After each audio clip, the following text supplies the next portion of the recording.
What's up, everybody? Hey, welcome back to Out of the Darkness. I am Q. So there's been a whole lot of talk here recently about this whole insurrection or incitement of an insurrection by President Trump. So the criminals in Washington want to hold him accountable for this. But my question is, who's holding CNN accountable? Who's holding MSNBC accountable? Who's holding the left-wing state-run media accountable? We saw an entire summer of burning, of looting, of rioting, of assaults, of killings. We are still dealing with killings here in Minnesota as a result of these riots and as a result of the lawlessness that has come about. But no one wants to talk about that.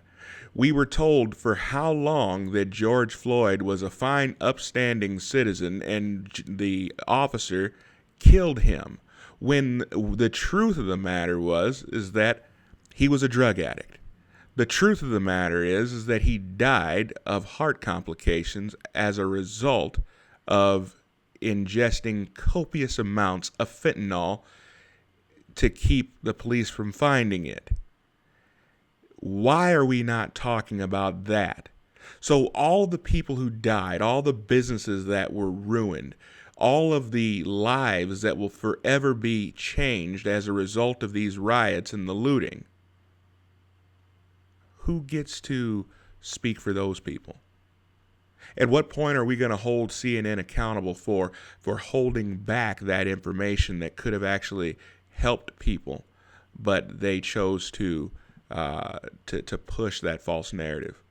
I mean, because in all fairness, we hear every single day about how we have over 400,000 deaths as a result of COVID, when the CDC has already admitted that majority of those people died with COVID, not from COVID. These people had comorbidities. They had underlying health conditions that they more than likely would have died from anyway. So George Floyd was a COVID death. At the time of his death, he had COVID in his system. So that technically is a COVID death. So why wasn't that the case? Why wasn't that the narrative? Oh, because they must keep black and white separate. They must keep Democrat and Republican separate.